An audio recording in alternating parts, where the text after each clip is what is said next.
Hey everybody, CastleVania Bloodlines on Sega Genesis. This one's interesting. This one's interesting because it's on Sega Genesis. It's the first and so far only Sega Castlevania game. There were two others planned. There was going to be one for the 32X that got canceled, and there was going to be one on the Dreamcast that got canceled. So here we are. This is interesting for several reasons. You go all over Europe. You actually start in Castlevania and then go to all these other places, you know, around Europe, which is pretty cool. It's also interesting just because it's on Sega. Rather, the reason that it's on Sega is because they wanted to bypass Nintendo's censorship. They wanted to make a bloodier, gorier game. Although the game is not excessively bloody or gory, they wanted to make one where they could have some blood and gore, which makes sense as it is, you know, a horror-themed game, you know? Nintendo did not allow any blood or gore on the Super NES, so they went to the Sega. And it's kind of ironic that there wasn't a Nintendo version of this, because they did make a sanitized version of this for the European market, which goes under the name Castlevania The New Generation. I actually did like a whole rant on shit like this. It's the classic Merman room. Get out of here. Oh, fucking ghost. Die. You will die. Alright, just go. So, yeah, it's weird. They did a sanitized version with no blood, and that's not what I wanted to do. There we go. Oh, he fucking asshole. Up and whip actually whips upwards in this instead of using... Kind of like Super Castlevania 4, where you use a different button. In this case, the C button to use your sub-weapon. Holy water. Graphics are pretty good, although they're nowhere near as good as Super Castlevania 4.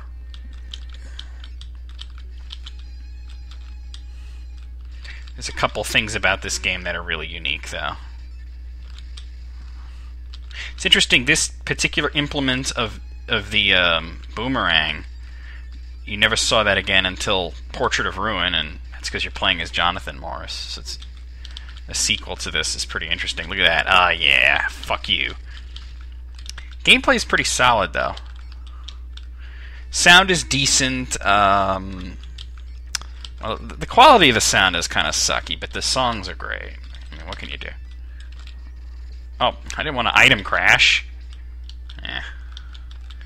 It took out a few features, like, you know, how you pick up an item and the other one gets left behind, and you can change back to it.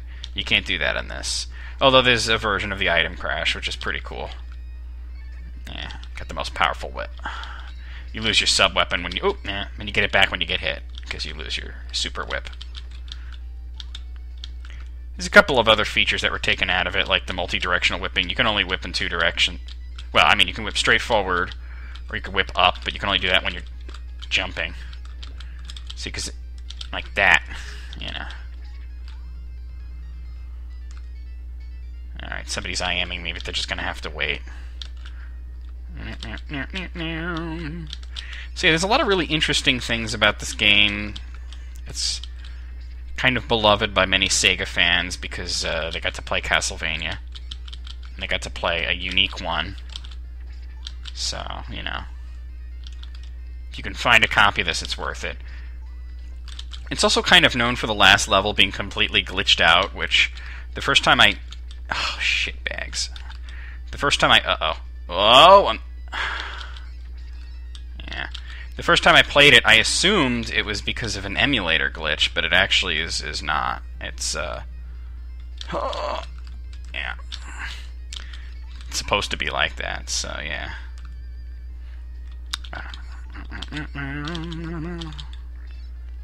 I'd almost... Oh, in Castlevania, I'd almost always rather have an axe than whatever. Ah, shit bags. Wasn't paying attention.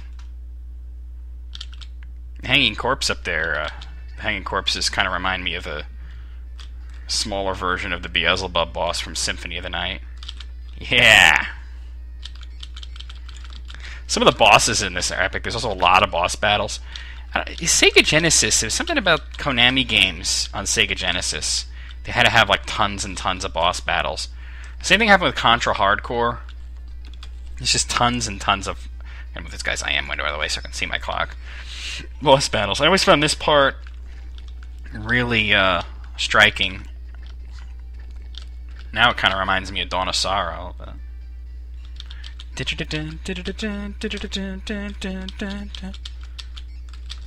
Oh, this is the only time in Castlevania history where the approach is from the approach of deceit is from the left to the right. See how it's backwards? Kind of weird. It's always the other way around, but what can you do?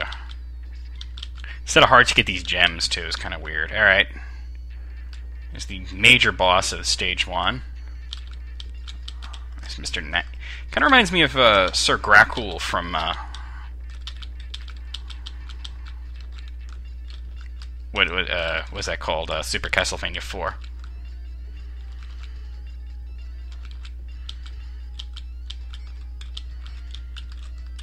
Get up there. No. Ah! It's so dangerous to come anywhere near him, you know? How did I wind up turning that way? Come on! Come on. Got him almost. Yeah! Goodbye, fuckhead. Boom! Shakalaka. Yeah!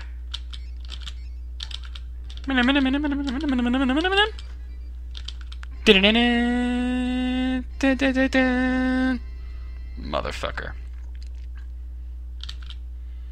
Alright, yeah, here's the password, whatever. Alright, level 2. I'm in Greece. You might recognize the music in this stage. It was reused for Circle of the Moon. Bow. Bow, bow, bow, bow.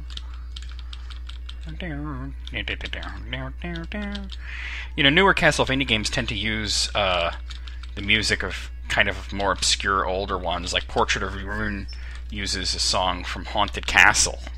I like the mirror effect here. I mean, you know, the Genesis just did not have as good graphics as the Super NES, but they made up for it. I mean, this game, I mean, it doesn't look as good as Super Castlevania 4, not by any, you know, I mean, you'd have to be insane to think that, but it does look really good for a Genesis game. I mean, it is a really impressive looking Genesis game. Not many Genesis games had the kind of comparable effects in this. I mean, if I think of like really good, attractive Genesis games, like a lot of people like to tout Altered Beast as being a really good looking Genesis game. I think they're out of their minds.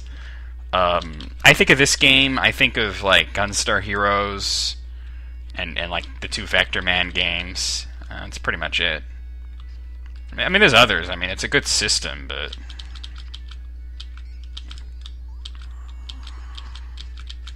Die.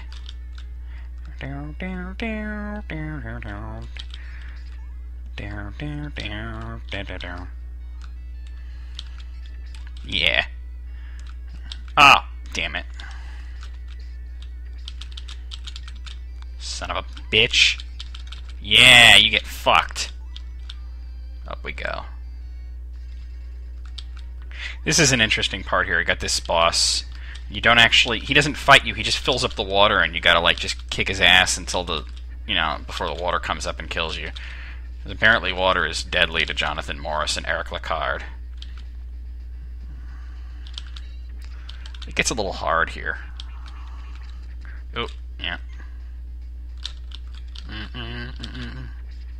Another boss. Well, oh, I forgot about this guy. Yeah.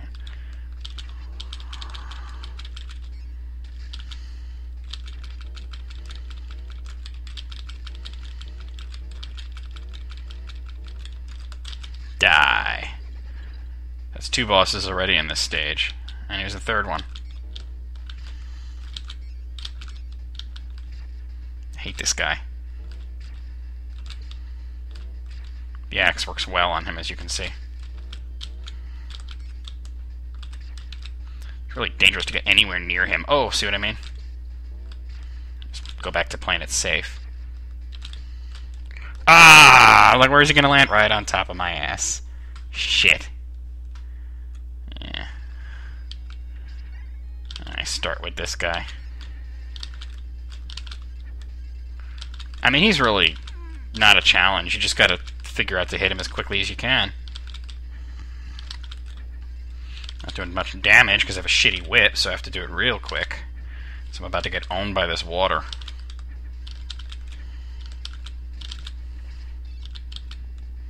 There we go. I'm like running out of time here, though. Oh! Yeah, that's actually going to be it. I'm going to just kill myself off with this guy. There we go. Alright, that's CastleVania Bloodlines. Really cool game for the Sega Genesis.